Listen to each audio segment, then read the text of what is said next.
morning, everyone. It's Yvonne here from the Aussie Goddess to do your What's Cracking for Sunday the 27th of January. Thank you for your subscription, and if you're new on board, welcome.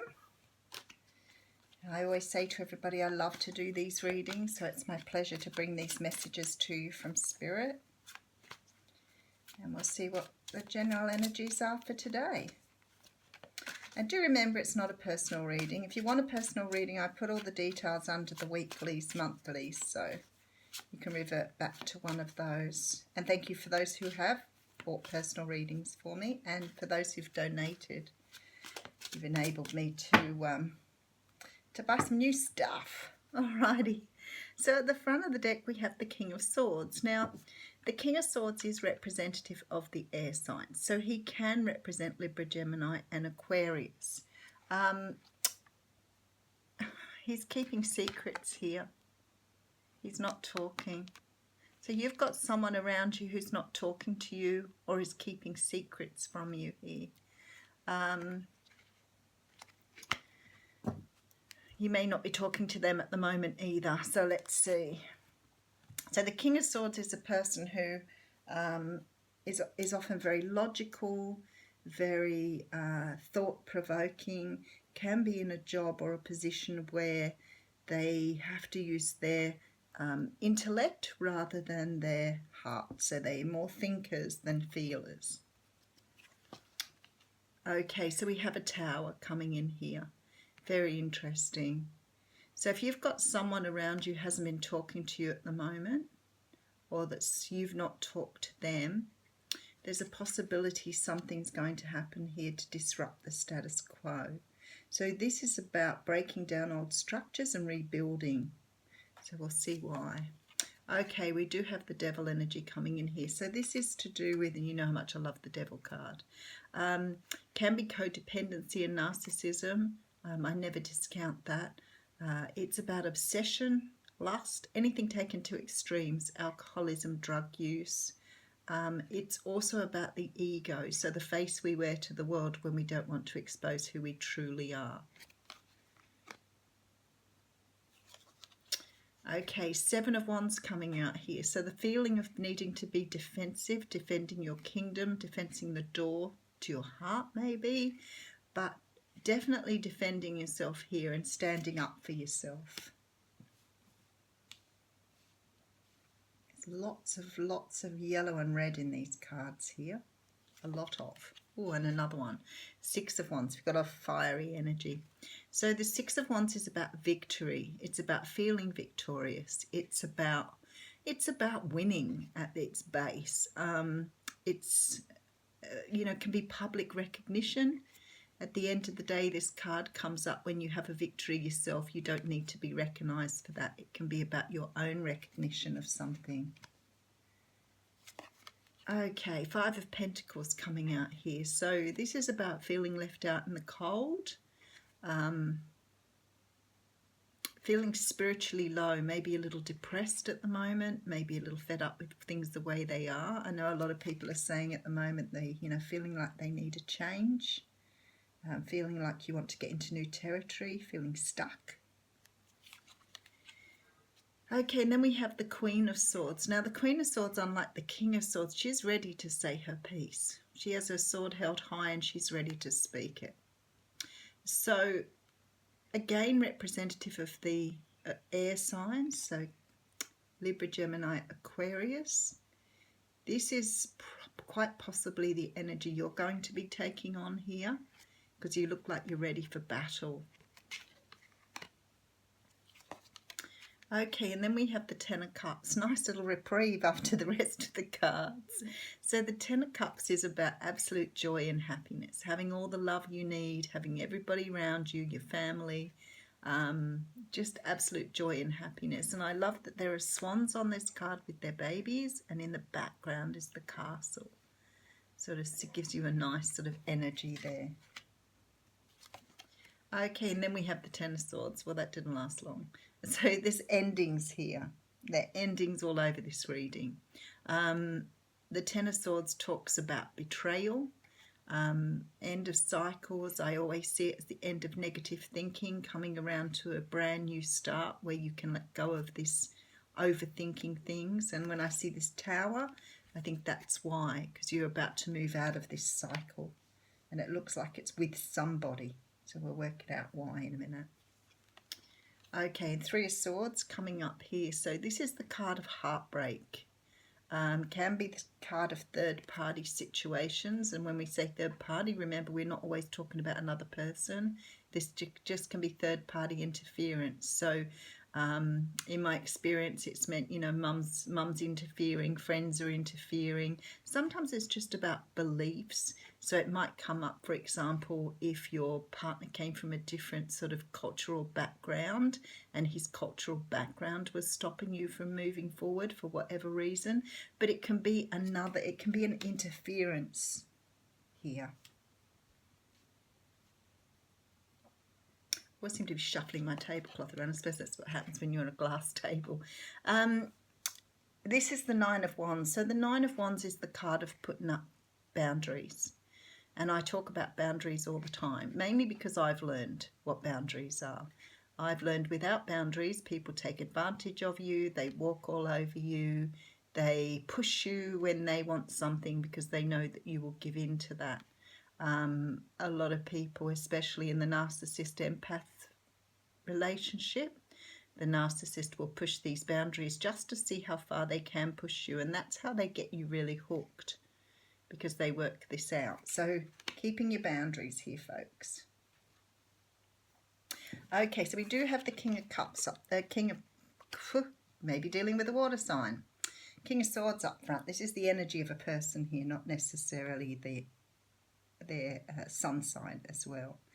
There's some sort of, in the mini read, there's some sort of, there's a second chance here and a Five of Cups. Okay. There's some sort of situation you have found yourself in where you're not talking with someone. You may have been ghosted. It may be that you've ghosted this person for whatever reason.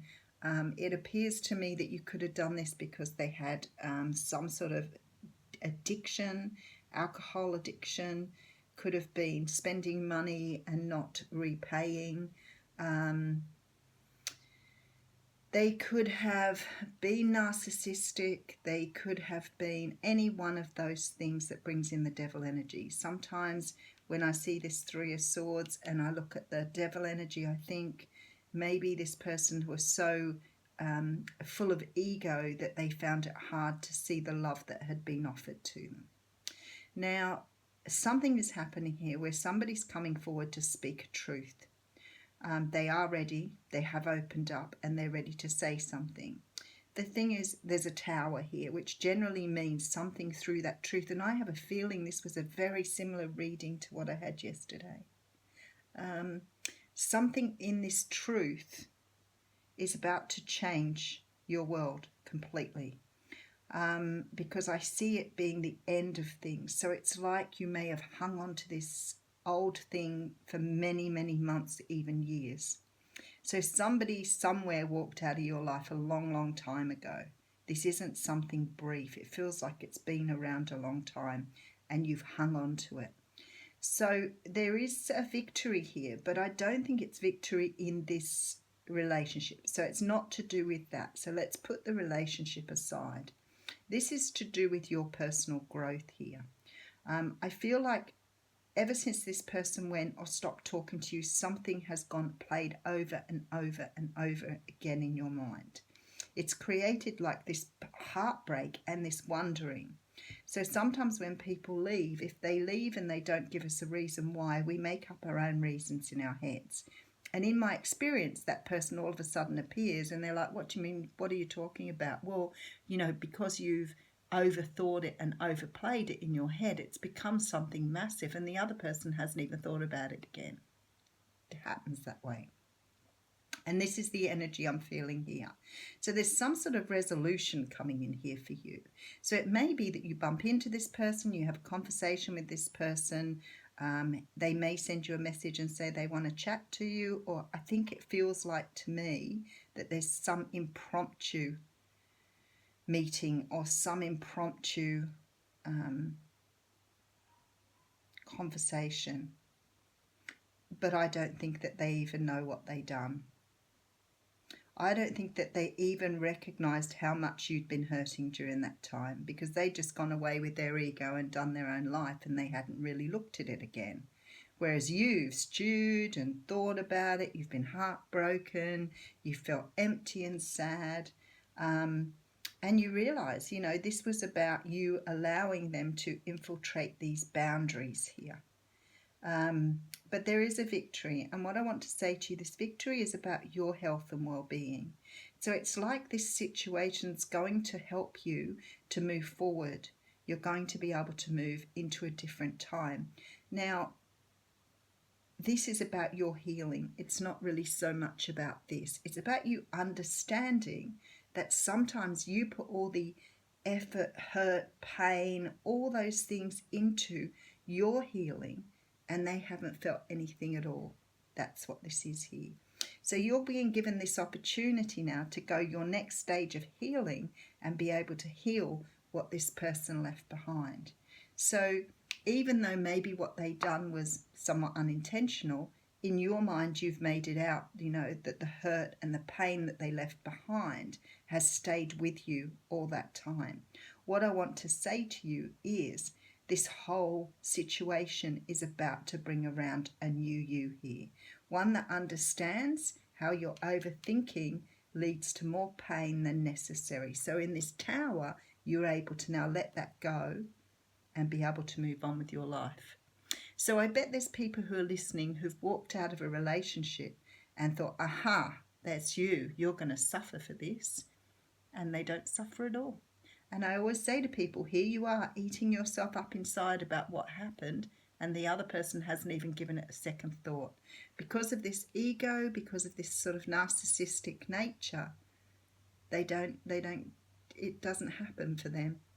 They don't have this level of conscience and pain and this sort of feeling down here that you are experiencing. So they're like, what do you mean? I didn't do anything. Not my problem. That's what you've got here.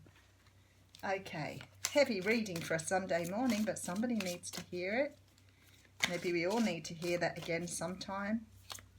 Because I can remember even saying to my children, why you're sitting here in grief and wound up, they're out partying and having a good time. They're not even thinking about how you feel because they don't have any empathy. You're the one with the empathy. You're the one who's doing all this to yourself. And this is about understanding what you do to yourself, really. Okay, so the card I have out here is number 25. So let's see what 25 has to say to us this morning. I was thinking how yesterday, most of the time these cards are so relevant to the readings. It's really fluky. No, it isn't. Spirit's doing that.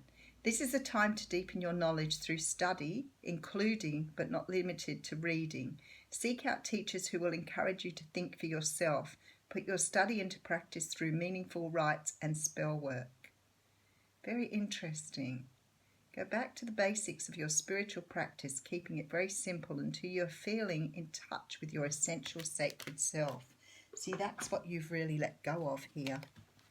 You're thinking with your human mind here. This is hurt and pain, and all this stuff you're putting yourself through is the human part of you. And that is saying what you need to do is embrace the spiritual side. And I think this is what the Tower is bringing in for you. Some sort of enlightenment about feeling with your spirit rather than thinking with your mind. Because some of this stuff here is about your ego. Anyway, I'll leave that with you. Have a wonderful day.